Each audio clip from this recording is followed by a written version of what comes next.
नमस्कार दोस्तों, आइए आज के इस वीडियो में बात करते हैं बर्ड फ्लू आउटब्रेक के बारे में।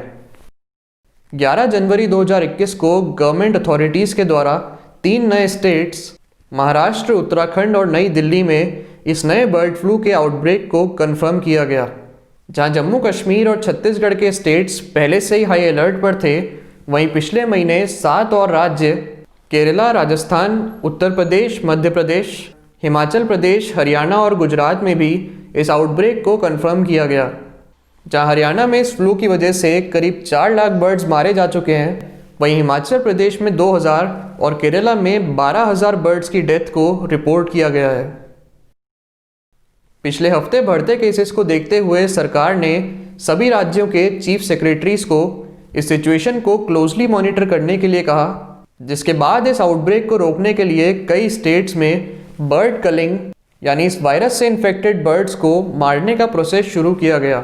जहां केरला में पिछले 2 हफ्तों के अंदर कई हजार इन्फेक्टेड बर्ड्स को मारा जा चुका है, वहीं हरियाणा के 5 फार्म्स में भी 10 जनवरी से बर्ड कलिंग का यह प्रोसेस शुरू किया गया और करीब 2 लाख बर्ड्स को मारा गया। इसके साथ ही महाराष्ट्र के मुंब्रा गांव में भी एक आउटब्रेक के पाए जाने पर करीब 8 पोल्ट्री फार्म्स में 8,000 बर्ड्स की कलिंग को अनाउंस किया गया। जहां दिल्ली में लाइव बर्ड्स के इंपोर्ट पर बैन लगाया गया, वहीं गाजीपुर, उत्तर प्रदेश में सबसे बड़े होलसेल मार्केट को टेम्परेरीली बंद कर दिया गया। अब बात करते हैं इस वायरस के ह्यूमन ट्रांसमिशन की। दरअसल ये नया एवियन इन्फ्लुएंजा वायरस 3 तरीके से इंसानों को इन्फेक्ट कर सकता है। आइए एक एक करके इन तीनों के बारे में जानते हैं। पहला तरीका है डायरेक्ट कांटेक्ट से, यानी कि अगर हम किसी भी इन्फेक्टेड बर्ड के पास जाएं, उसे हाथ लगाएं और फिर उन्हीं हाथों से अपने चेहरे को छुएं, तो ये वायरस बिल्कुल कोविड-19 की तरह हमें इन्फेक्ट कर सकता है। इसके बाद दूसरा तरीका है कंटेमिनेटेड सरफेसेस से, जहाँ एक हेल्दी लुकिंग बर्ड भी अपनी ड्रॉपिंग से इस वायरस को फैला सकती है अगर हम उसके आसपास सफाई नहीं रखते। और एंड में तीसरा तरीका है वायरस इन द एयर से, जहाँ एक इन्फेक्टेड बर्ड की स्क्रैचिंग और विंग्स फ्लैपिंग से ये वायरस डस्ट और ड्रॉपलेट्स के फॉर्म में हवा में रह सकता है और फिर हम अगर उसे इनहेल कर लें तो हमें इन्फेक्शन हो सकता है। तो बेसिकली लाइव बर्ड्स बेचने वाले मार्केट्स और कच्चे पोल्ट्री प्रोडक्ट्स कंज्यूम करने वाले लोग इस वायरस से इन्फेक्ट होने के ज़्यादा रिस्क पर हैं।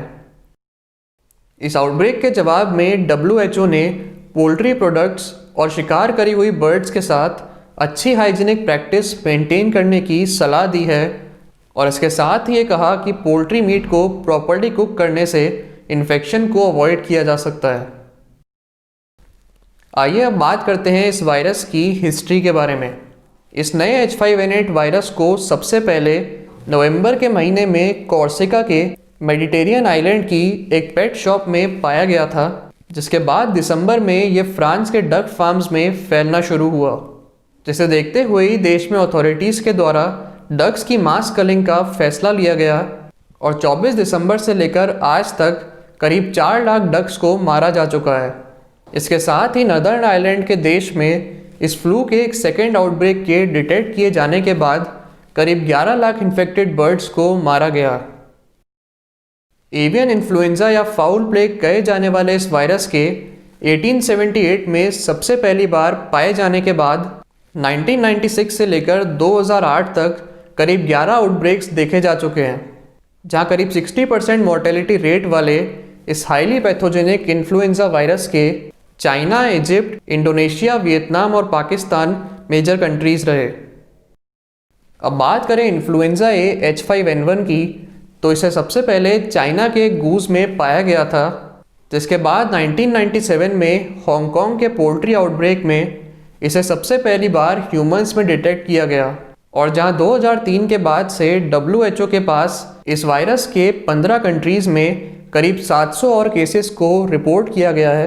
वहीं करेंटली 6 और देश India, China, Bangladesh, Indonesia, Vietnam और इजिप्ट की पोल्ट्रीज़ में इस आउटब्रेक को एक एंडेमिक डिक्लेयर किया गया है। उम्मीद है दोस्तों आपको ये शॉर्ट एनालिसिस पसंद आया होगा। अगर आप ऐसे ही और वीडियोस फ्यूचर में देखना चाहते हैं तो इस चैनल को सब्सक्राइब करें और नीचे कमेंट करके ज़रूर बताएं। चलिए दोस्तों, मिलते हैं फिर ऐसे ही एक और वीडियो में। बहुत बहुत धन्यवाद।